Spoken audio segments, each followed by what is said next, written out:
Unos videos anteriores hablábamos acerca de Génesis capítulo 9, donde hablaba acerca de Noé. Vamos a hablar en Génesis capítulo 11.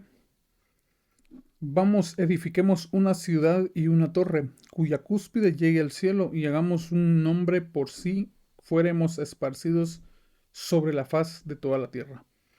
Génesis capítulo 11, versículo 4 nos habla de Babel. Ya todos conocemos esta historia de lo que sucedió en ese lugar. Y claramente es una señal de que el hombre siempre ha querido llegar más allá de lo que es Dios, llegar más allá del poderío de Dios. La historia de Babel, los seres humanos trataron de independizarse aún más de Dios. Se propusieron, hagámonos un nombre. Génesis capítulo 11, versículo 14. Querían ser reconocidos y es algo de lo que la mayor parte del mundo, por ejemplo, los líderes quieren ser reconocidos. Al edificar una torre hasta el cielo, temían ser esparcidos sobre la faz de toda la tierra. No obstante, descendió Jehová para ver. Dios no necesitaba bajar a ver, se trata de una expresión relacionada con la presencia especial de Dios en la Biblia. Cuando Dios desciende significa que está listo para actuar con poder, a veces para bendecir y otras para juzgar. Esto solo lo hace nuestro Padre Celestial. En su juicio, Dios los esparció sobre la faz de toda la tierra. Génesis capítulo 11, versículo 9. Incluso les dio un nombre inesperado para ellos, Babel, que significa confusión.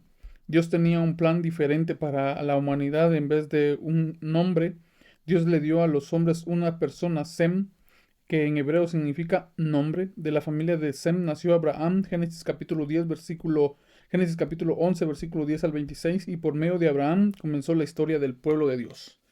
Si nos damos cuenta, el hombre en su afán por querer ser reconocido, por querer ser independiente, por querer ser más, por querer tener poderío, por querer tener una autoridad sobre los demás, siempre ha creado la forma de cómo subsistir hacia los demás, de cómo estar arriba sin pensar en los demás. Es algo totalmente de lo que el hombre ha sido capaz de hacer por medio de la mente, del pensamiento, del orgullo, de la vanidad, etcétera. Pero Dios le da un nombre a Babel, que significa confusión, y que es algo donde nosotros hemos leído que envía su juicio y empiezan a hablar diferentes idiomas, y de ahí se deriva todo, todas las naciones del mundo, los idiomas. Entonces, cuando nosotros nos damos cuenta y empezamos a meditar en la palabra de Dios, nos damos cuenta del poder que tiene Dios para con nosotros acá en la tierra, pero que en la mayoría de veces cuando nos alejamos de Dios o cuando no entendíamos nada de lo que era el Evangelio, esto era confusión para nosotros. Pero cuando nosotros llegamos a entender lo que Dios quiere hacer en nuestra vida, el propósito que Dios quiere tener para con nosotros, nos damos cuenta del poder de Dios y la misericordia tan grande que tiene Dios para con nosotros. ¿Por qué? Porque a pesar de que estábamos alejados de la presencia de Dios, su gracia se manifestó en nuestra vida por medio de su palabra. Y es algo de lo que nosotros nos sentimos muy bendecidos al percibir y al entender las escrituras por parte de Dios. Y es algo que necesitamos todos los días nosotros leer para poder ir comprendiendo la palabra.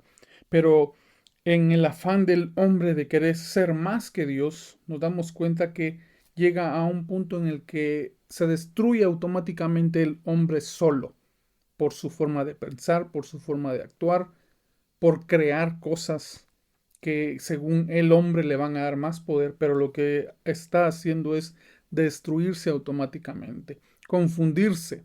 Es algo de lo que Dios ha querido ir trabajando en nosotros como hijos de Dios y que nosotros todos los días debemos de dar gracias a nuestro Padre Celestial por la oportunidad tan grande que nos da de poder conocer su Evangelio.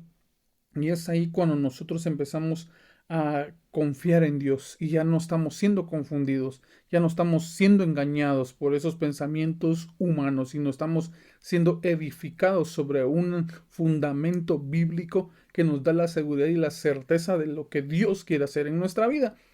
Todo tiempo, todo momento, nosotros como hijos de Dios nos acercamos confiadamente al trono de Dios, nos acercamos confiadamente al trono de su gracia. ¿Por qué? Porque ya no estamos siendo confundidos, estamos siendo guiados hacia esa verdad que es Cristo Jesús por medio del Espíritu Santo. Y es algo que al hombre le faltaba, alguien que los guiara, alguien enviado por Dios que los guiara. Y eso es algo que nosotros tenemos hoy en día, al Espíritu de Dios que está dentro de nosotros, que es el que nos guía hacia toda verdad, hacia todo conocimiento y el que nos ilumina a no ser confundidos, ni a ser distraídos, ni a ser engañados por razonamientos humanos. Es allí cuando nosotros como hijos de Dios debemos de entender y comprender la gracia y la misericordia que Dios tiene para con nosotros.